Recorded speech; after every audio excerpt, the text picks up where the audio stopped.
semakin panas sekarang ni tentang Pro 2 Alza atau D27A. Kebanyakan channel YouTube, sama ada channel otomotif atau bukan otomotif juga, buat paparan atau konten tentang Pro 2 Alza ni. Jadi banyak rumours yang diterima daripada Facebook, daripada WhatsApp, Telegram dan sebagainya mengenai ciri-ciri, mengenai nama dan pelbagai lagi maklumat mengenai Alza ni. Setakat ni belum ada lagi pengumuman rasmi daripada Pro 2 bilakah ia akan dilancarkan. Tetapi rumours yang kita dengar yang agak meyakinkan juga ialah pada pertengahan Jun. Dan ada juga yang kata bulan Julai dan juga bulan Ogos. Setakat ni belum ada lagi teaser daripada Pro 2. Biasanya dia akan letakkan di laman sosial media mereka. Dan belum ada lagi gambar-gambar yang tular di sosial media penampakan crossover 7 tempat duduk ini di jalan raya untuk ujian mahupun diedarkan ke showroom-showroom seluruh negara. Walaupun Pro 2 belum membuka tempahan secara rasmi, tetapi saya difahamkan di sosial media dan juga disahkan oleh beberapa sales advisor Pro 2 yang mengatakan boleh dah booking Pro 2 Alza ni dengan harga bermula RM100 dan ada juga yang tidak menerima sebarang booking, hanya masuk loan saja berdasarkan Pro 2 Alza yang lama atau yang sedia ada. Mengenai nama D27A ni, ada yang katakan ia bukan namanya Alza lagi. Dia digantikan dengan dua nama baru seperti yang dilaporkan dalam poltan.org bahawa Pro 2 telah mendaftarkan dua nama baru iaitu Trust dan juga Nexus. Tapi tidak dipastikan sama ada dua nama ini adalah untuk D27A nanti. Dan juga sebelum tu lagi pada awal tahun atau tahun lepas kalau tak silap saya, ada laporan juga menyatakan bahawa Pro 2 telah menyambung nama Pro 2 Alza tu ke satu tempoh lagi. Maknanya nak gunakan lagi nama Pro 2 Alza. Jadi di sini bagi saya lah, pada pendapat saya, Pro 2 Alza masih digunakan. Nama Alza tu masih akan digunakan kerana Alza ni selain daripada Myvi, Alza adalah model yang terlaris. MPV lah, mini MPV small MPV dia terlaris di Malaysia. Jadi kalau ditukarkan namanya mungkin akan merugikan Pro 2. Tetapi ada juga teori yang berpendapat bahawa oleh kerana tidak boleh memberikan harga yang sama kepada Pro 2 yang baru ni, seperti Pro 2 yang Alza yang lama, ditakuti orang akan pertikaikan, orang akan bandingkan kan. Jadi that's sebab tu ada orang kata namanya bukan Alza, dia nak bagi nama lain. Tapi itu saya rasa boleh difahami lah, walaupun namanya nama masih sama, tapi kita faham bahawa teknologi yang dihadirkan dalam Pro 2 Alza yang baru datang ni ialah teknologi baru. Banyak teknologi baru, platform baru, ada ASA, ada banyak feature yang saya pun dah bentangkan dalam video-video sebelum ni. Saya rasa memang wajar harganya adalah lebih mahal sedikit, tapi jangan terlalu tinggi lah kalau boleh. Jangan terlalu tinggi kerana ia akan juga mengecewakan ramai rakyat Malaysia yang dah tunggu sangat nak mengharapkan Pro 2 Alza yang affordable, tahu mampu milik. Sebab salah satu faktor Pro 2 Alza sebelum ni sangat laris ialah harganya. Sebuah MPV yang sederhana besar tetapi harga dia sangat-sangat mampu milik. So rumours yang kita terima antara RM69,000 hingga RM80,000. Tapi saya haraplah harganya antara RM65,000 hingga RM75,000. Kalau ada variant yang very basic atau manual bawah RM65 pun lagi bagus kan. Sebenarnya tentang spesifikasi ni kami dah bincangkan dari video part 1 sampai part 7 berdasarkan Daihatsu Xenia, Toyota Avanza dan juga Toyota Veloz di Indonesia.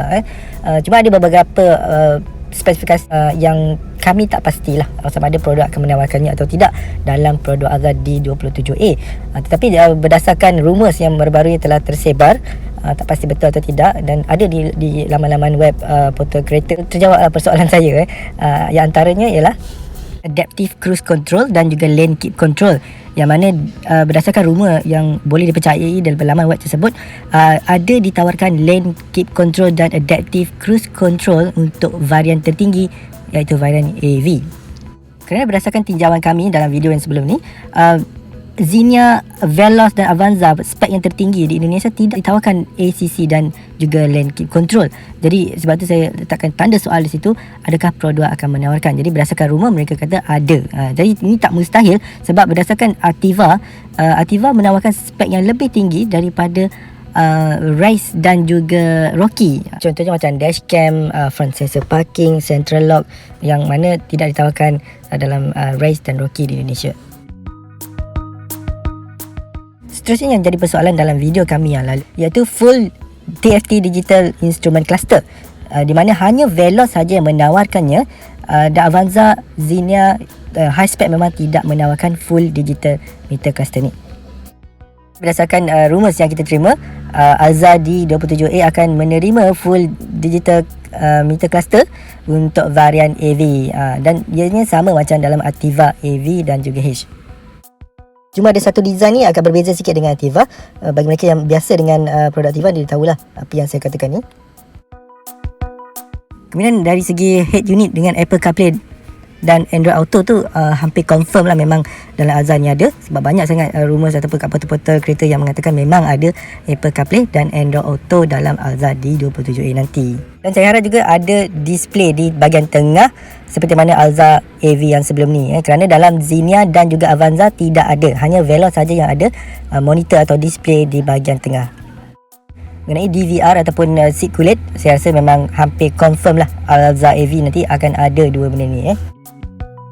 Kemudian tentang power mode, menggunakan power button, ianya tidak seperti Ativa. Kalau kita tekan button power, dia akan terus power saja, tetapi dia lebih daripada Ativa, kerana button power tu diganti dengan button drive. So kalau kita tekan sekali, dia akan jadi power mode. Kalau kita tekan lama sikit, dia akan jadi eco mode. So bermakna ada 3 mode pemanduan, iaitu normal, power dan eco.